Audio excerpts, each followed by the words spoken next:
Hello friends, welcome back YouTube channel physics वाला Alex की। तो आज हमारा वे ऑप्टिक्स का लेक्चर नंबर 11 है।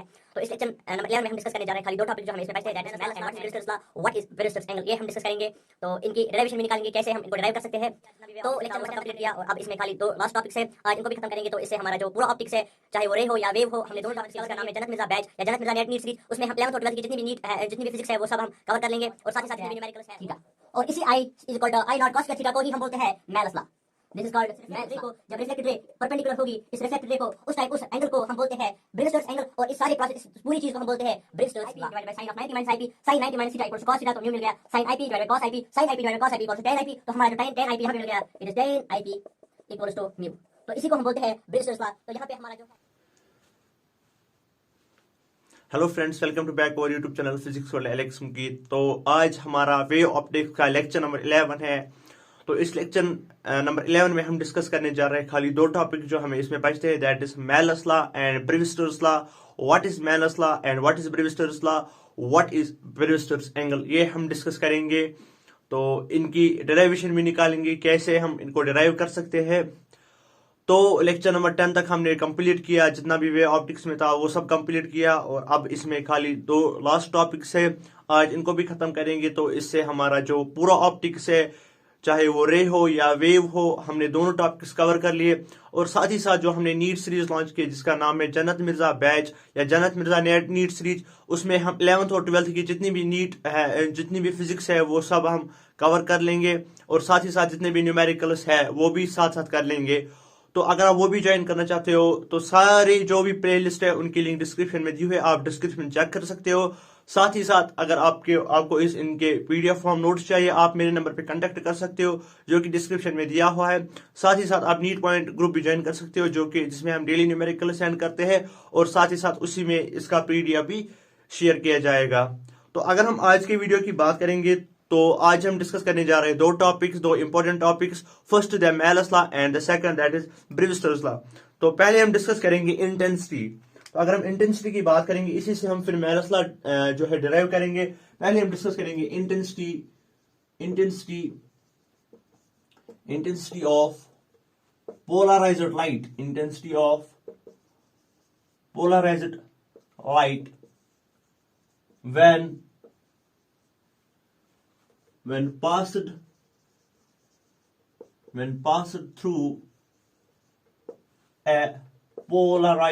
when passed through a polaroid at any angle theta। तो हमारा जो टॉपिक है that is intensity of polarised light when passed through a polaroid at any angle theta। तो आज के इस वीडियो में हम डिफाइन करेंगे जब क्या होती है इंटेंसिटी ऑफ पोलराइज्ड लाइट, जब इसको हम एक पोलराइजर से या पोलराइड से पास करते हैं, या तो पोलराइड है या तो हम पोलराइज कहते हैं। तो अगर हम उससे किसी एंगल पे किसी भी एंगल थीटा पे हम उससे जो है थ्रू करवाएंगे, पास थ्रू करवाएंगे, तो what will be the intensity at the time. तो पहले अगर हम इसको डायग्रामेटिकली शो करेंगे, तो यहाँ पे अगर हम एक propagation of light लेंगे, this is the propagation of light and here we can पहले हम लेंगे यहाँ पे जो है, यहाँ पे हम लेंगे unpolarised light. This is unpolarised light, जो हमने लेक्चर नंबर 11 में भी लेक्चर नंबर 10 में भी डिस्कस किया था। Unpolarised light, this is unpolarised light. तो अगर हम यहाँ पे एक पोलराइजर लगाएंगे, दिस इज पोलराइजर। तो पोलराइजर जो भी हमने डिस्कस किया था कि व्हाट इज पोलराइजर, वो हमने लेक्चर नंबर 10 में जो है डिस्कस किया था। तो आफ्टर पोलराइजर खाली ऐसी जिनकी डायरेक्शन ऐसी होगी, खाली वही पास हो जाएंगे। तो यहाँ पे ये ऐसे जो है लाइट रेज बाहर आती जाएंगी। These are polarised lights, these are polarised, this is polarised light. पहले इसकी बात करेंगे, this is unpolarised light, this is unpolarised light, this is polariser, इसको हम कहेंगे पोलराइजर। इस पोलराइजर को हम नाम रखेंगे P1, क्योंकि हमारा टॉपिक जो है हमें इंटेंसिटी ऑफ पोलराइज्ड लाइट निकालनी है। तो ये है polarised light, this is polarised light, क्योंकि ये पोलराइजर से पास हुई है, इसको हम कहेंगे polarised light, this is polarised light. तो पहले हमने अनपोलराइज्ड लाइट ली, फिर इसको पोलराइजर से पास करवाया, अब ये यहाँ पे हमें मिल गई पोलराइज्ड लाइट। तो अब हमें क्वेश्चन क्या है, intensity of polarised light when passing through a polariser at any angle theta. अब हम यहाँ पे एक एंगल पे जो है एक और पोलराइजर लगाएंगे किसी भी एंगल पे, जिसको हम किसी भी एंगल थीटा पे। तो अगर हम यहाँ पे एक पोलराइजर लगाएंगे तो यहाँ पे जो है इसकी डायरेक्शन ऐसे रखेंगे। तो यहाँ पे अगर हम डिस्कस करेंगे, यहाँ पे जो है अब खाली ऐसे ऐसे जो है लाइट्स बाहर आएंगी। तो पहले जो हमने क्या किया, पहले हमने अनपोलराइज्ड लाइट ली, सिमेट्रिकली डिस्ट्रीब्यूट थी एक प्लेन में जब हमने इसको पोलराइजर में पास कराया तो ये पोलराइज्ड लाइट हो गई। अब जब हमने इस पोलराइज्ड लाइट को एक पोलराइजर की दूसरे पोलराइजर, यहाँ पे हम इसको लेंगे P2, ये दूसरा पोलराइजर है, इसको हमने किसी एंगल थीटा पे जो है रखा। तो अब खाली ये वाली जो है लाइट रेज, ये वाली लाइट्स बाहर जाएंगी, तो इसको हम बोलते हैं पोलराइज्ड लाइट। अब हमें इसकी इंटेंसिटी निकालनी है और इसकी इंटेंसिटी बराबर होती है I equals to I naught cos square theta. जो इसकी जो है इंटेंसिटी होती है that is I equals to I naught cos square theta. यहां पे अगर हम लिखेंगे I equals to I naught cos square theta, और इसी I is equal to I naught cos square theta को ही हम बोलते हैं Malus law. This is called Malus law. तो मेलस लॉ में क्या आता है कि जब हम एक पोलराइज्ड लाइट को किसी एंगल पोलराइड से पास करवाते हैं तो उसकी इंटेंसिटी अगर हमें निकालनी होती है वो हमें कौन देता है, दैट इज वो हमें देता है एक लॉ, उस लॉ को हम बोलते हैं मेलस लॉ। तो मेलस लॉ क्या हमें देता है, intensity of polarised light when passed through a polariser at any angle theta. किसी भी एंगल पे अगर हम पोलराइड लगाएंगे तो हमें उस लाइट की जो है इंटेंसिटी मिल जाएगी, और उस लॉ को हम बोलते हैं मेलस लॉ। तो अब हम इस मेलस लॉ को डिराइव करते हैं। Now we will take another topic to derive the Malus law. अब हम इस मेलस लॉ को कैसे डिराइव करेंगे, I equals to I naught cos square theta. Now to derive the Malus law. तो मेलस लॉ को डिराइव करने के लिए हम एक और एग्जांपल लेंगे, ऐसी एक प्रोपोगेशन ऑफ वेव लेंगे, वहीं से हम जो है इसकी इंटेंसिटी प्रूव करेंगे कि कैसे I equal to I naught cos square theta बराबर होता है। तो यहाँ पे अगर हम एक प्रोपोगेशन ऑफ वेव लेंगे, this is the propagation of wave. तो अगर हम यहाँ पे एक पोलराइज्ड लाइट लेंगे, यहाँ पे हम अब डायरेक्ट एक पोलराइज्ड वेव लेंगे, पोलराइज्ड लाइट। तो अब अगर हम यहाँ पे किसी एंगल थीटा पे जो है एक पोलराइजर लगाएंगे किसी एंगल थीटा, तो जब अगर हम किसी एंगल थीटा यहाँ पे थीटा लगाएंगे तो अब ये ऐसे ऐसे बाहर जाएंगे। किसी एंगल थीटा पे हम यहाँ पे पोलराइजर लगाएंगे, इसको हम बोलेंगे एंगल थीटा। तो अब खाली जब ये लाइट जाएगी, अब खाली ये वाला जो है यानी cos थीटा वाला एंगल जो है वही यहां से जाएगा। यानी अगर ये परपेंडिकुलर है तो खाली यहां से कौन सी जाएगी, क्योंकि मैंने ऐसे इस एंगल थीटा पे जो है पोलराइजर लगाया है। अब खाली ऐसी ऐसी वेव्स यहां से बाहर जाएंगी, तो मुझे ऐसी ऐसी जो है वेव्स यहां से मिलेंगी, लाइट यहां से मिलेंगी। तो यह है पोलराइज्ड लाइट। जब हमने एक पोलराइज्ड लाइट को एक पोलराइड से पास किया किसी एंगल थीटा पे, तो अब हमें इस लाइट की इंटेंसिटी निकालनी है। तो अगर हम यहाँ पे इंटेंसिटी की बात करेंगे, अगर यहाँ पे हम एक इंटेंसिटी लेंगे I नॉट, और ये जो पहली है पोलराइज्ड लाइट, यहाँ पे लेंगे इंटेंसिटी इक्वल्स टू एम्पलीट्यूड का square, that is constant times amplitude square, K square, जिसको हमने पढ़ा था पहले लेक्चर नंबर 9 में, intensity directly proportional to amplitude square. तो ये हमने पढ़ा था। अब यहाँ पे जो है एम्पलीट्यूड है, ये पूरा एम्पलीट्यूड है। अगर हम यहाँ पे बात करेंगे यहाँ की एम्पलीट्यूड की, तो यहाँ पे अगर हम लेंगे this is A and this is a cos theta, तो यहाँ पे जो हमारा एम्पलीट्यूड है that is a cos theta. तो अगर हम यहाँ पे एम्पलीट्यूड की बात करेंगे that is a cos theta. तो इंटेंसिटी अगर हम यहाँ पे लेंगे, अगर हम यहाँ से इंटेंसिटी लेंगे I equals to intensity equals to amplitude square K times amplitude square K times A cos theta का स्क्वायर, क्योंकि ये सारा यहाँ पे एम्पलीट्यूड है, ये खाली ये यहाँ से ए है, यहाँ से ए कॉस थीटा है, क्योंकि ये थीटा एंगल पे जो है मूव हो रहा है, तो इसको हम बोलते हैं ए कॉस थीटा। तो इस अगर हम यहाँ की इंटेंसिटी लेंगे दैट इज के टाइम्स एम्पलीट्यूड स्क्वायर, तो अगर हम यहाँ पे इसको एक्सपेंड करेंगे आई इक्वल्स टू के a square cos square theta. तो अगर हम यहाँ पे ये देखेंगे, यहाँ पे हमें है के ए स्क्वायर, तो के a square is equal to I naught, तो यहाँ पे हमें मिल जाएगा I equals to I naught cos of cos square theta, और इसी को हम बोलते हैं Malus law. This is called Malus law. तो मैलस लॉ को भी हमने डिराइव किया कि कैसे इंटेंसिटी जो है एक पोलराइजर लाइट की, जब एक पोलराइजर लाइट को हम किसी एक और पोलराइजर के थ्रू पास करते हैं किसी एंगल थीटा पे, उस टाइम जो उसकी इंटेंसिटी हो रही है that is equal to I naught cos square theta. तो इंटेंसिटी बराबर होती है I equal to I naught cos square theta. तो ये हमारा मैलस लॉ प्रूव हो गया। अब हम एक और लॉ प्रूव करेंगे that is Brewster's law. ब्रेविस्टर्स law के पहले हम करेंगे रिफ्रैक्शन, यानी रिफ्लेक्शन थ्रू किसी भी मीडियम के जरिए इस पोलराइज्ड लाइट की अब हम रिफ्लेक्शन करेंगे, reflection of polarised light, reflection of polarised light. Now our topic is reflection of polarised light. अब अगर हम यहां पे एक सरफेस लेंगे, उसको हम रिफ्लेक्शन करवाएंगे एक मीडियम से, तो यहां पे एक सरफेस लेंगे हम, तो यहां पे एक पोलराइज्ड लाइट लेंगे हम।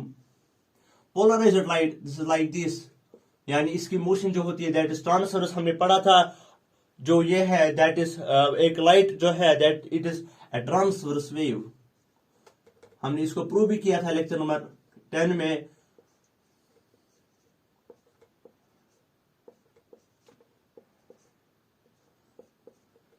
दिस इज अ लाइट रे। तो यहां पे अगर हम एक नॉर्मल डालेंगे तो ये यहां पे बन जाएगा एंगल आईपी, इसको हम नाम रखेंगे that is angle of incidence. तो यहां पे क्या होगा, यहां पे अब इस यहां पे जो है रिफ्लेक्ट होगा, यहां से रिफ्लेक्ट होगा, तो यहां पे मगर हमें मिल जाएगा आधा ही, क्योंकि यहां से जो है यहां से पार्शियली थोड़ा सा जो है रिफ्लेक्ट हो जाएगा इस मीडियम के थ्रू। अगर हम यहाँ पे एक ट्रांसपेरेंट मीडियम लेंगे तो यहां से पार्शियली मीडियम हो जाएगा, तो यहां से जो है तो यहां से आधे जाएंगे।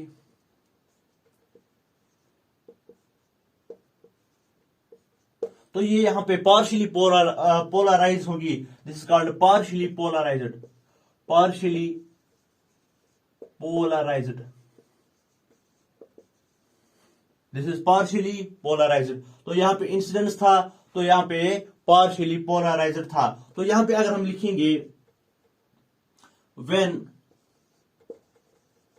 when incident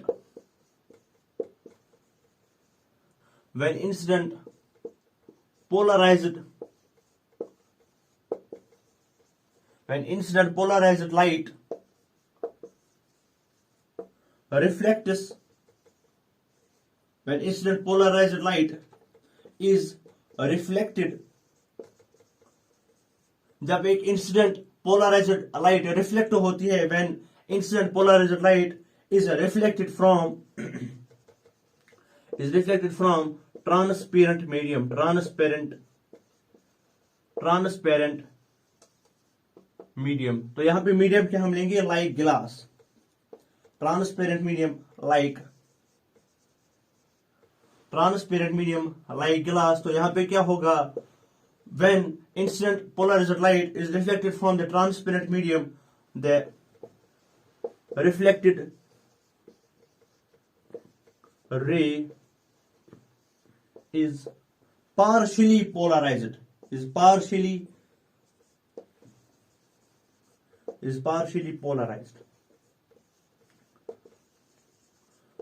तो यहां पे क्या होगा, जब ये यहां पे एक इंसिडेंट पोलराइज्ड लाइट आएगी, तो जब वो रिफ्लेक्ट होगी तो वो रिफ्लेक्ट पूरी तरह से नहीं होगी, खाली वो पार्शियली पोलराइज होगी after reflecting this transparent medium जो हमने ग्लास लिया था, तो यहाँ पे पार्शियली पोलराइज होगा।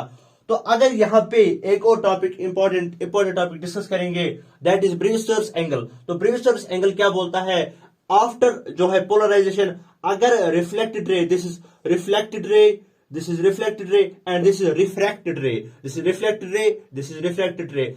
अगर कोई इंसिडेंस एंगल, जिस इंसिडेंस एंगल पे रिफ्लेक्टेड रे परपेंडिकुलर होगी रिफ्लेक्टेड रे को, किसी भी एंगल पे जब एक इंसिडेंट एंगल होगा, उस टाइम अगर रिफ्लेक्टेड रे परपेंडिकुलर होगी इस रिफ्लेक्टेड रे को, तो उस टाइम इस एंगल को बोलते हैं ब्रेविस्टर्स एंगल। तो यहां पे अगर हम लिखेंगे व्हाट इज ब्रेविस्टर्स एंगल, तो यहां पे अगर हम डिफाइन करेंगे टॉपिक व्हाट इज ब्रेविस्टर्स एंगल, तो यहां पे हम क्या डिफाइन करेंगे ब्रेविस्टर्स एंगल व्हेन, तो यहां पे ब्रेविस्टर्स एंगल हम ऐसे डिफाइन करेंगे, at a particular angle of incidence, at a particular angle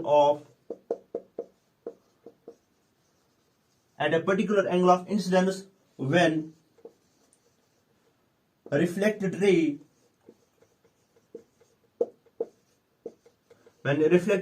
is perpendicular to refracted ray. At a particular angle of incidence, उस पर्टिकुलर एंगल ऑफ इंसिडेंस पे जब ये रिफ्लेक्टेड रे किसको परपेंडिकुलर होगी, इस रिफ्लेक्टेड रे को, इस perpendicular to reflected ray, then reflected ray is partially polarised, तो यहां पे हमने क्या डिस्कस किया, at a particular angle of incidence when reflected ray is perpendicular to refracted ray, then the reflected ray is plane polarized, this is plane polarized. तो यहां पे जो reflected ray है that is plane polarized.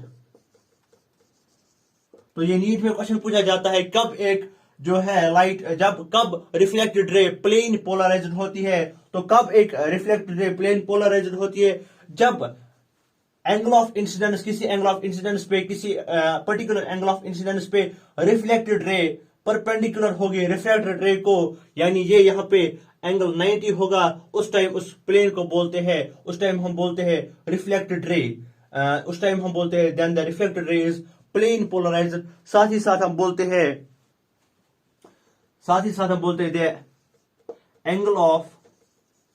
The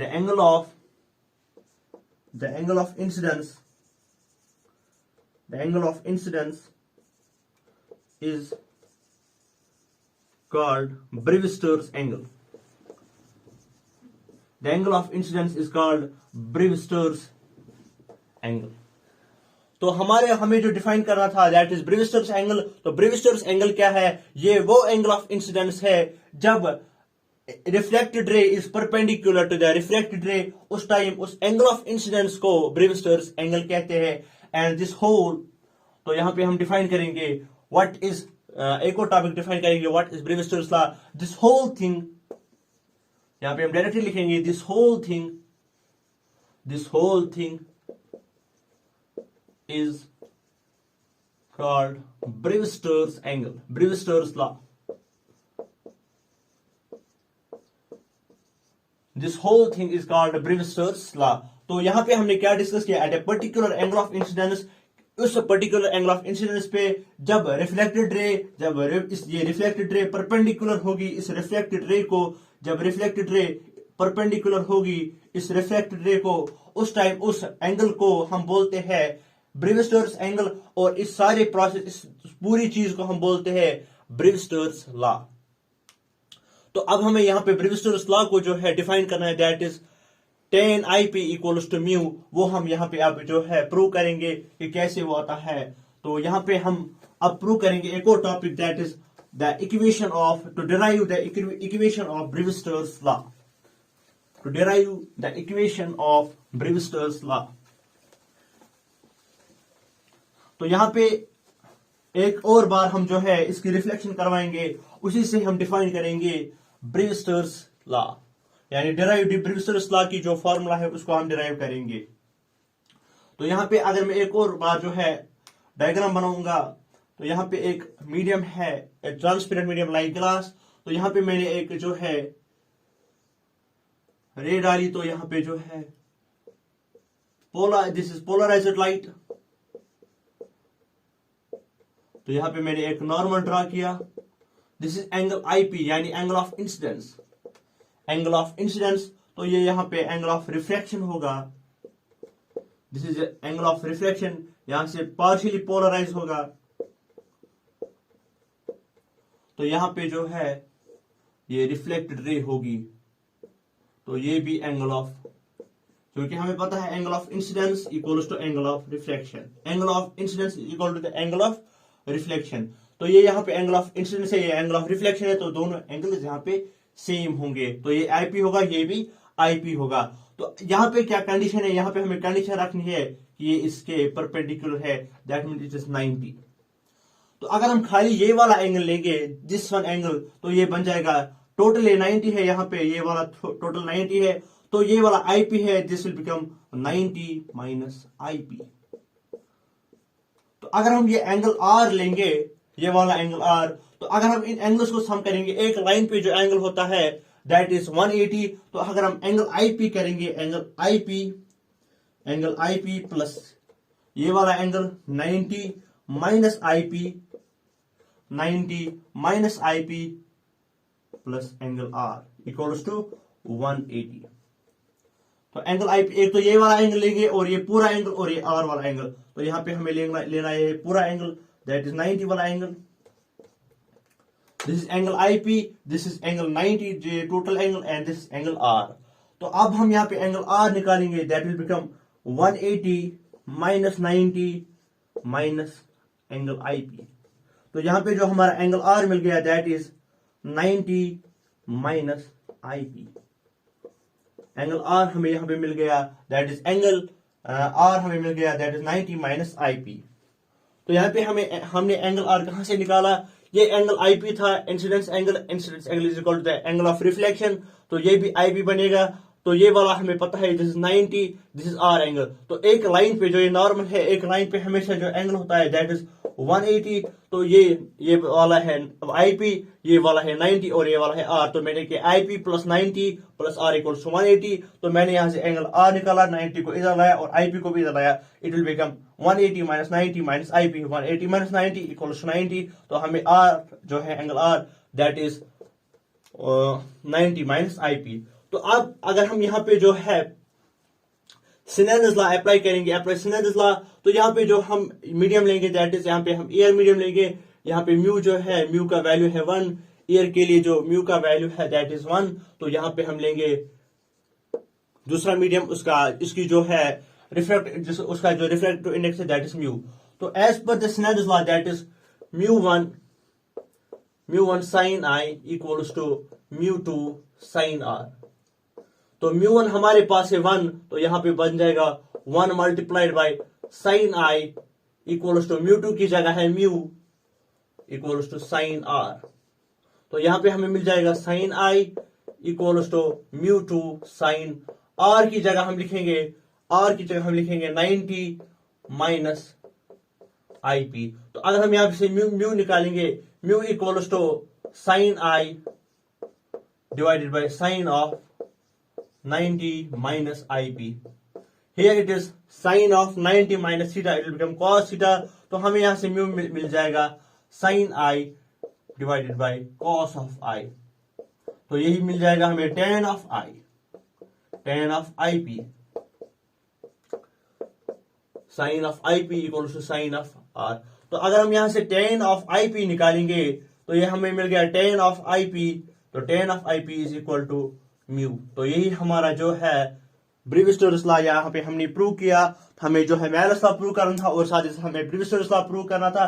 तो ब्रीव-स्टोक्स law हमने कैसे prove किया, पहले आर का निकाला, फिर हमने सिनेरियोस लॉ यूज किया। Snell's law equals to mu one sine i equals to mu two sine r. Mu one का वैल्यू 1 है और म्यू2 का वैल्यू म्यू है। तो हमने यहाँ पे निकाला mu one multiplied by sine i that is 1 multiply sine I P equals to mu sine r. तो आर की जगह जो है हमने पुट किया 90 माइनस आई पी, तो मैंने यहाँ पे लिखा sine I P equals to mu sine 90 minus I P. तो मैंने यहाँ से म्यू को यहाँ लाया तो ये डिवाइड हो जाएगा, तो sine I P divided by sine of 90 minus I P, sine 90 minus theta equals to cos theta, तो म्यू मिल गया sine I P divide by cos I P, sine I P divide by cos I P equals to tan I P. तो हमारा जो ten I P यहाँ पे मिल गया, it is tan I P equals to mu.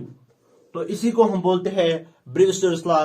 तो यहाँ पे हमारा जो है वेव ऑप्टिक्स कंप्लीट हो जाता है, और जो साथ ही साथ जो हमने रे ऑप्टिक्स भी जो है कंप्लीट किया है यूट्यूब पे, उसका भी प्लेलिस्ट जो है लिंक में है। तो साथ ही साथ मैं आपको रिक्वेस्ट करूंगा कि आप जन्नत मिर्जा नीट जो है सीरीज उसके साथ भी पढ़िए, उसकी भी लिंक जो है डिस्क्रिप्शन में दी है। अभी हमें खाली 5-6 वीडियोस में अपलोड की है, और हम उसमें डेली वीडियो अपलोड करते हैं। तो हम उसमें नीट का जो उसमें जो है 11th और 12th में जितनी भी नीट में फिजिक्स आती है वो हम उसमें कंप्लीट करेंगे, साथ ही साथ न्यूमेरिकल्स भी कंप्लीट करेंगे।